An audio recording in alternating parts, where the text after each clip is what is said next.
So Griffith Business School has built a very strong reputation in amongst all the Australian universities and B schools. So what would you say is the biggest strength for Griffith Business School? What sets it apart from its competitors? So we're really good at innovative teaching methods, and rankings do play a big role when international students consider which schools to go to. We have a very strong international focus. We also help students build their connections and build a sense of community.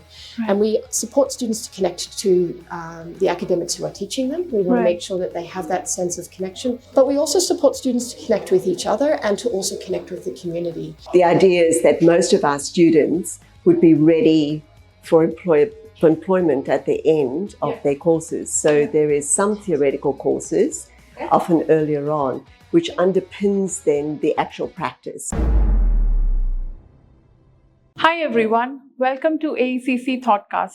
I am thrilled to host today's session with three very special guests from Griffith University, Australia. Please join me in welcoming Professor Annalise O'Donovan, Vice Chancellor at Griffith Health, Professor Caroline Rukert, Dean for Student Experience and Employability at Griffith University. And also joining us is Associate Professor Anna Quek, Director International at Griffith Business School. Welcome to all three of you. Thank you. Thank you for joining us. Sure. Okay. Sure. Professor Annalise, my first question is to you. So with the healthcare industry constantly evolving and facing new challenges, what is your take of the current healthcare industry in Australia? We're an aging population in Australia, and our healthcare is in dire need of more staff. So I've been meeting very regularly with the CEOs and Director Generals of the healthcare, and they are worried about one thing, that they won't have enough staff to actually do all of the work that needs to be done within the hospitals and the community. Right. So they estimate just in Queensland, so Queensland is the state that our university is in, that they'll need an extra 42,000 healthcare workers by 2030. That's quite a number. It's ginormous, and we have no way of making that happen unless we actually start training more students and have different pathways to be able to fix the problem. It's a very big problem that the country is facing, and that's just Queensland. It is across the rest of the country, but it's particularly tricky in Queensland to get enough staff. And I think that bigger number translates into a huge opportunity for all international students. Absolutely. Yep. All right. And now that Griffith University is known for its very strong reputation and focus on the healthcare programs, can you give us a brief overview of the health programs that we have at Griffith? Sure. Possibly easier to think about it, we've got 5 schools, and each of the schools hold different programs. So our largest school would be this School of Social Health and Social Work, and it goes all of the allied health programs, so like physiotherapy, speech pathology, occupational therapy, sports, because we're big on sport, and then we also have social work and human services. And then we've got a School of Medicine and Dentistry and Paramedicine. We've got a School of Nursing and Midwifery, a School of Applied Psychology and Counselling, and then we've also got a School of Pharmacy and Medical Sciences. How wonderful. So those schools cover all of the main programs that people need to be able to get employment within the health services. Right. Okay. So, Professor Caroline, my next question is to you. How do you make Griffith University a welcoming and an inclusive place for all the international students? Because it's very overwhelming, right? You land up in a new country and a new campus. So what are some steps that Griffith University takes? I think the concept of building an inclusive environment, where we start by recognizing that our students are not just coming to get an education, but that they're our partners in learning. It's the whole experience. Exactly, and it's about creating the conditions for students to have a voice in their learning, to be able to give feedback on what's working, what isn't. But also we invite students in to help us make sure that we're getting our services right. We invite students to give us feedback on how we're doing with our learning and teaching. Right. And it's really that partnership with students that I think is at the center of creating an inclusive environment. I think the second thing is Sometimes we focus a lot on what courses the student's going to take and how do we make those courses great. Now, that's really important. Right. But I think the other thing we do really well at Griffith is we also help students build their connections and build a sense of community.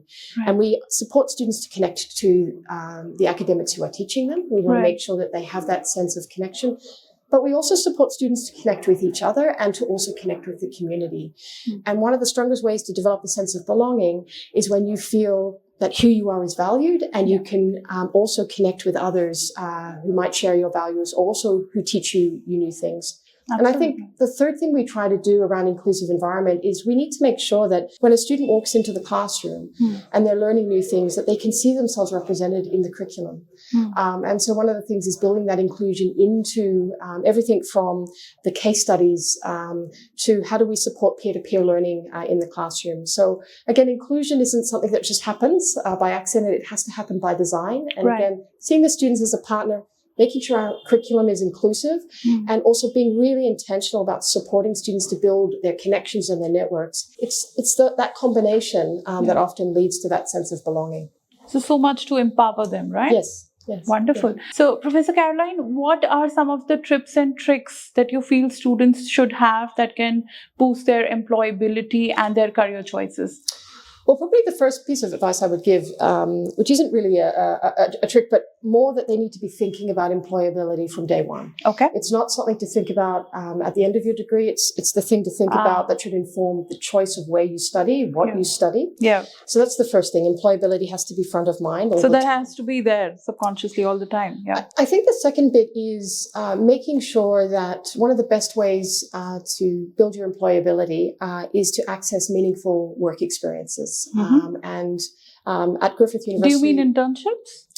Exactly. So at Griffith, we have a range of different kinds of work experiences that students can access. Okay. We have internships and placements, but we also have other experiences where students get to work in groups on an industry problem. We also have a range of different simulated work experiences. So that would be the first bit of advice. As much as possible, get as much work experience as you can in a range of different contexts, because when you have that experiential experience, you're building your identity, you're helping to refine what you like and what you're good at, and you're also helping to build your networks and your confidence in your career choice. So that's the first thing I'd recommend. I think the second piece that's really important to building employability is having a very intentional approach to building your networks. We know in Australia that most of the jobs are not necessarily advertised. So when students are building their networks, engaging in industry mentoring experiences, joining clubs at university aligned to their future career, talking to the academics who are teaching them to help them connect. Again, the more intentional they can be about that networking piece, the more they create opportunities for themselves. I think the third bit is, so I talked about at the beginning, you've got to be always having employability front of mind. I think the final thing I'll say is it's not just about going out and building your connections and your experiences, but it's also taking the time to reflect on what you're learning through those experiences and then making intentional choices based on those learnings where you're constantly refining your path, figuring out what you're good in and making intentional choices that align. And that's not just something that happens once. It should be part of your student journey every time. Yeah, I think that self-reflection is important at every step in international education. Thank you. Professor Anna. So Griffith Business School has built a very strong reputation amongst all the Australian universities and B schools. So what would you say is the biggest strength for Griffith Business School? What sets it apart from its competitors?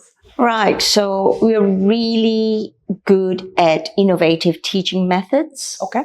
And rankings do play a big role when international students consider which schools to go to.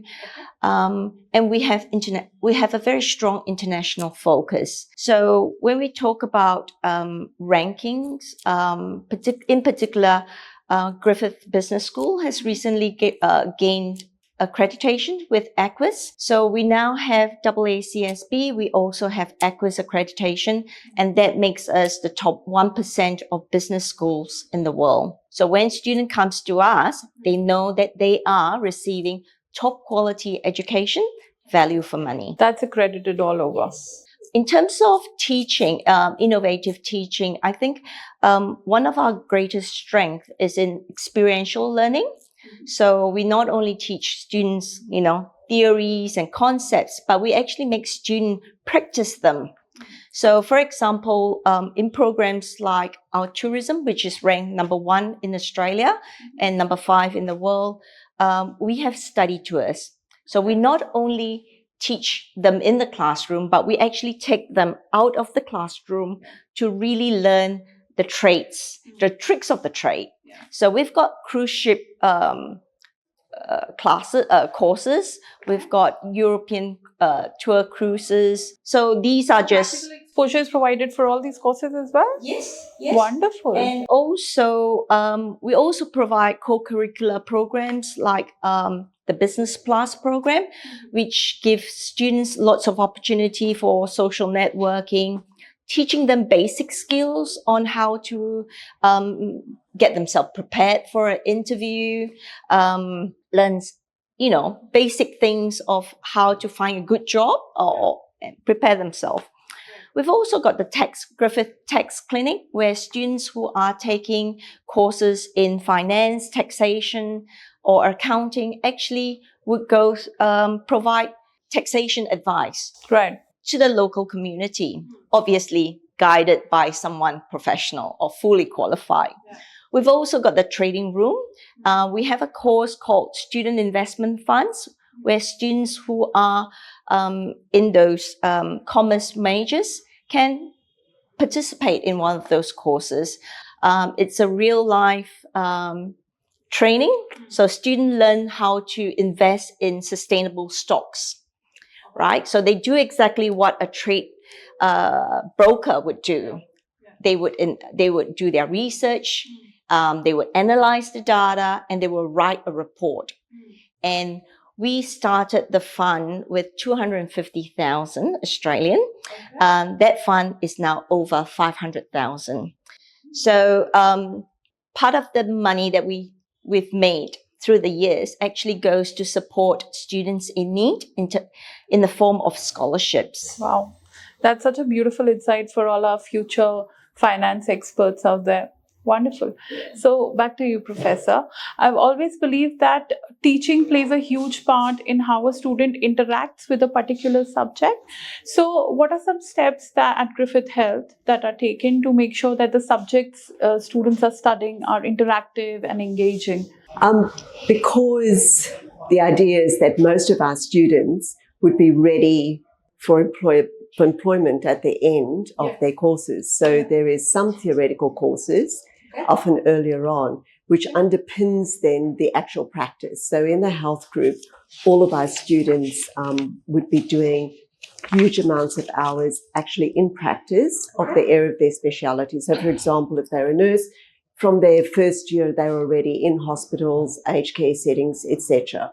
So, and just listening to Anna talk about the tax clinic, we've also got in the health group, many of our students go through our clinics. We've got a dental clinic that services about 400, 500 patients a day.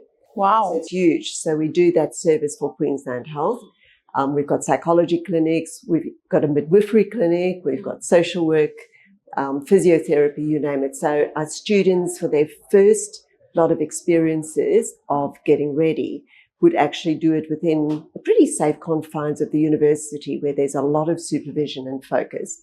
And then they would all go out into industry and do placements on the job as they would be when they're actually employed. What a great practical exposure. So we've got about 6,000 students on external placements at any one time during the year.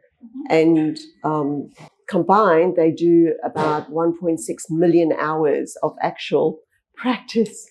So it's very busy. So it's really integrated in terms of knowledge, theoretical knowledge, getting them to think independently, and then actual hands-on practical employment experience where they get constant feedback from their supervisors. So the supervisors are experts in their field.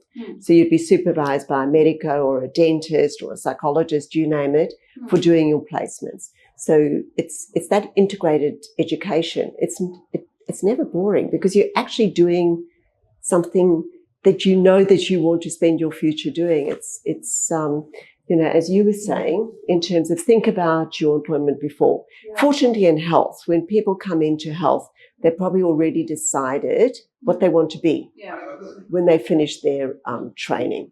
So, there's not an awful lot of changing of programs or anything like that, because somebody's already come in thinking, I want to be a paramedic. Correct. And then we channel them in the right direction. And they get the right experience along with the education. Absolutely. And so many of them will already have employment before they even finish their course. Because again, as you were saying, that's the exposure to being out there, and they're getting supervised. If they do a good job and they impress somebody, they go, oh, we'd like you. Yeah, so they're already in a manner placed before they even finish.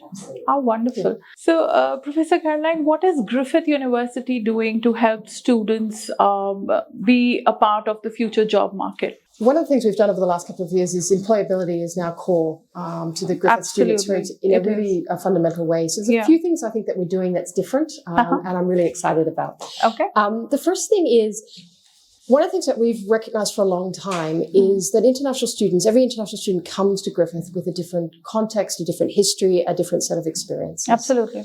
So a student who's coming directly from high school, who may not have any work experience, is going to have a different set of needs that we need to support than a student who perhaps is switching careers or wanting to accelerate their career in a given field. Right. So the first thing we've done, which seems simple but is actually very powerful, as students enroll at Griffith every year, we ask them questions about where they're at with their career journey. We ask them, do you have a career plan? Where are you at with your planning?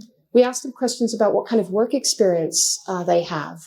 So you've actually managed to customize it as per the state of the student. And we ask questions like, what industry do you want to work in? You might be doing a business degree, but if you want a career in the healthcare sector, then you're going to be looking for different kinds of work experiences than somebody who might want to work in finance. Right. And we ask them questions about where they want to work. Do they want a career abroad? Do they want a career in Australia? And we use that information then to exactly that, personalize and connect students to experiences that meet them where they're at.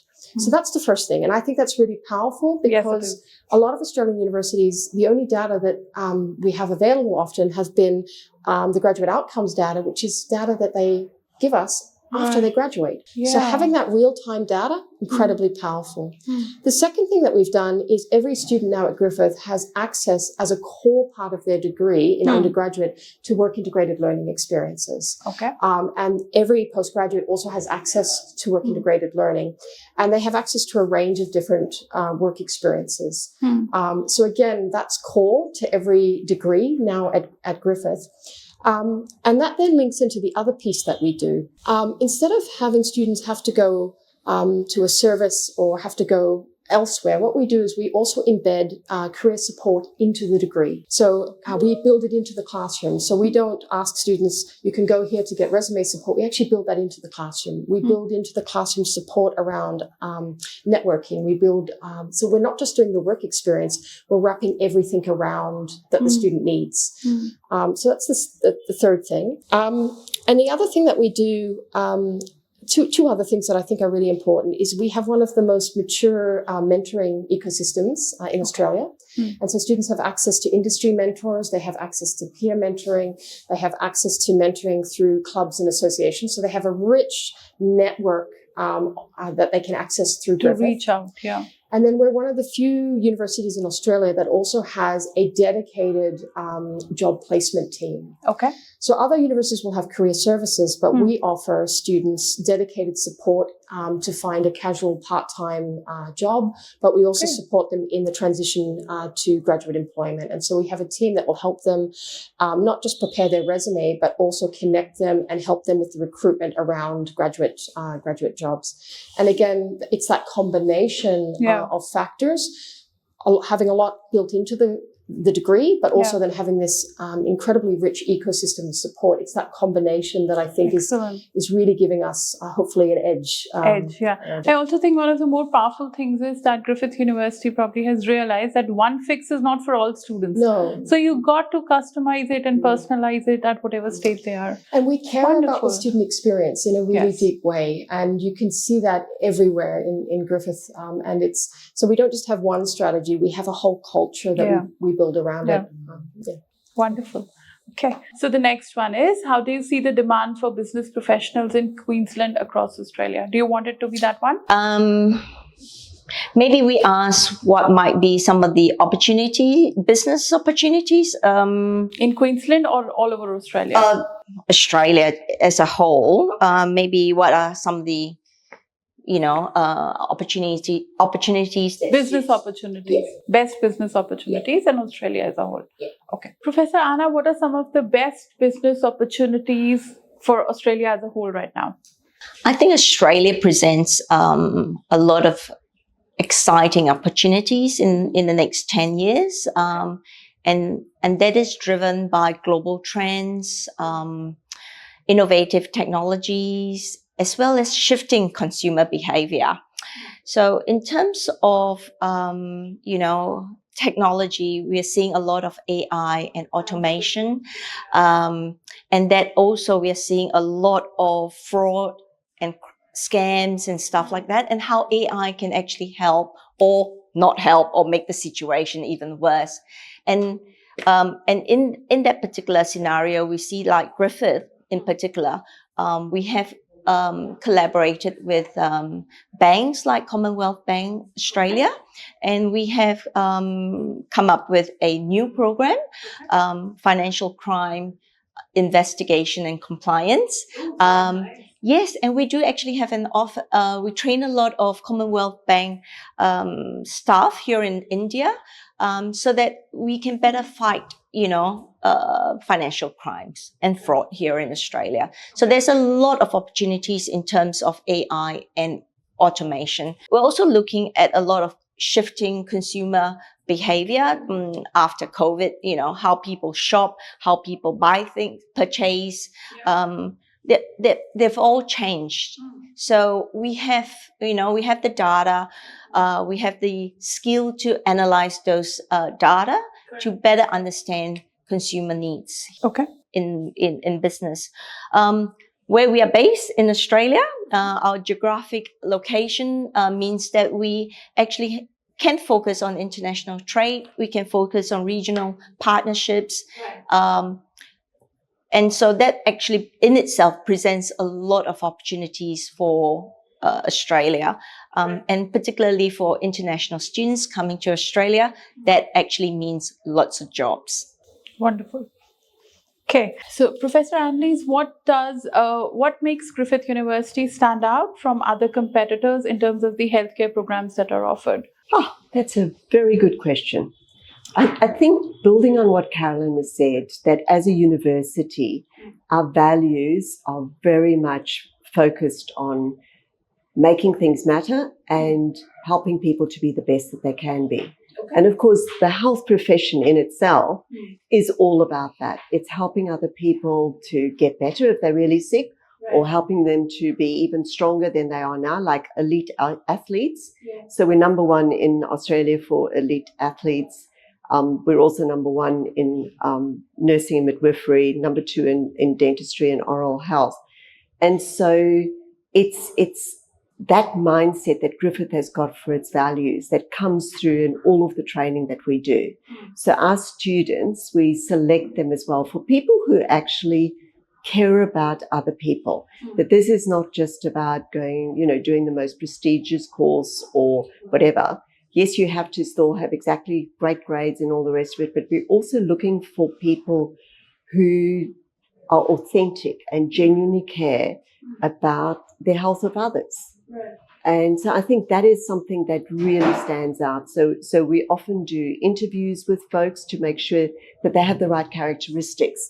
And all of our training is looking at, not saying that it's not just about what you know and your knowledge or your skills, your ability to drill a tooth or whatever. It's actually also about who you are as a person. And have you got the right attitude? Because, health is a dedicated kind of an arena. And so we also want people who would have longevity and get deep personal satisfaction from the work that they do. So I think our values really shines through all of the stuff we do. And then, of course, we give them a lot. We always do a lot more hours of applied training then the accreditation bodies ask for, because we think that the more people actually have that experience, the better. And we encourage people to also do some additional, part-time employment or voluntary work, etc., so they can immerse themselves in that. Right. I agree with you there. I think health profession is a calling. Yes, I like that. It's a calling. You're right. Yeah. All right. So my next question to you is, Brisbane is set to host 2032 Olympics. Yes. How do you think that is going to impact the city's job market and opportunities? Well, first, we're absolutely excited to be hosting I'm sure. the Olympics. Yeah. And I think one of the things that's really exciting is both the hosting of what will happen during the Olympics, but also the lead up. And so what we're seeing already is that there's a projection of an additional 90,000 full-time jobs that will be available through the Olympics, jobs in things like areas of tourism or infrastructure, event operations. So we're really excited about that. There's also a prediction that hosting the Olympics will have a significant boost in our economy in terms of hospitality and tourism. And this is, as Anna was saying, an area where we are one of the leads internationally. So that's something that we're really excited about. The other thing that you can see in the lead up to an Olympics is Brisbane it's growing, and there's a huge amount of infrastructure growth being planned and already underway. And for students who are with skills in engineering or construction or urban development, there will be a wealth of opportunities. Absolutely, yeah. Both for students while they're studying, but also pipelines for graduate employment. I think the other bit that's really key is it's raising Brisbane's profile. And one thing in the spotlight, yeah. Absolutely. And one thing at Griffith is we've actually got a dedicated person who's actually leading our conceptualization of how will Griffith engage and contribute to the Olympics, but also making sure that we're being strategic in how we're planning the opportunities over the next few years and connecting our students, whether that be through work integrated learning experiences, graduate employment. But we're also, as Annalise said, a values-driven university. So we're also wanting to shape that it's an inclusive games. We are incredibly proud of our elite athletes program. And again, I would hope that Griffith students are hopefully winning a few gold medals, in addition to perhaps building the highway that got the athletes to the pool in the first place. So again, it's something that's absolutely front and center for us. Wonderful. Okay. So what are some of the most exciting opportunities in the next 5 to 10 years? And what do you think are going to be the challenges? So we don't talk about the opportunities anymore because we covered that earlier. So maybe just what are some of the challenges? Yeah. Professor Anna, the business landscape has been changing in the last decade or so and will continue to do so, especially with AI coming in. So what is your take on some of the challenges that we face in the next 10 years in terms of business opportunities? Yes, I think not just in Australia, but worldwide, I think we're seeing economic inflation, rise of living, cost of living, which is impacting everyone in the world. We talked about digital transformation, and also educating, the older generation in adapting to the new world that we are living in. There's also workforce, shortages and skills gaps. And as analysts said, we need that many number of people in healthcare, and we are an aging population. So there are actually a lot of job opportunities if you look at it. I mean, it is a challenge, but it's also an opportunity for students, international students too. Other challenges within the supply chain, as well as geopolitical issues that we are facing around the world. And like I mentioned earlier, changing consumer behavior, a lot of customization, a lot of digital trends. So although they are, like I mentioned, they are challenges, but we can actually make those challenges and we can turn them into opportunities. Absolutely. Wonderful. So back to you. Would you like to share some of the exciting research that's happening, Griffith? I'd love to. So there's a lot happening in health, as you can imagine. Some of the first image that comes to mind is that a couple of weeks ago we were all at a senior leadership retreat, and Perry Cross, who is a benefactor of the university, was there in his wheelchair. And he broke his neck when he was playing rugby. And he is now sponsoring our research. And he's been like this for about 30 years, that he can't move anything slightly his head. And he said, the research that is being done at Griffith could help me to walk again. Oh, profound, right? yeah, absolutely profound. So a lot of the work that we are doing there is actually in technology. So we've got a research center called Precise that focuses on technological ways in which we can actually assist people who have disabilities, all kinds of disabilities. And then we also have the Clem Jones group that are using sinus cells, nose cells, to actually try and grow connections in bodies. So that's pretty kind of high-techy stuff. Yeah. And then on the other hand, we've got, a lot of mental health research, because for whatever reason, the world is becoming a little bit of a sadder place and more people are struggling. And so we do a lot of work with children, with families. We also have a speciality area with the risk of suicide and preventing that, and also all kinds of issues. And then we look at the working with vaccines, etc. So we're looking at things like long COVID and chronic fatigue, but also just straight down the line vaccines to improve the quality of that work. The nurses are doing work in wound care. So, wounds not healing is a big problem. Mm-hmm. So all of these research focus have got lots of funding to really focus, because they're considered to be worldwide problems at the moment. So they're just working out how you can have wounds heal faster, particularly if they burn wounds in that particular area. So there's a lot of stuff happening, but increasingly there is a focus also on technology. And that's also where we need to do some of the research and practical training of our students, because healthcare is not what it used to be. I mean, now a surgeon doesn't even have to be in the room because they're performing an operation.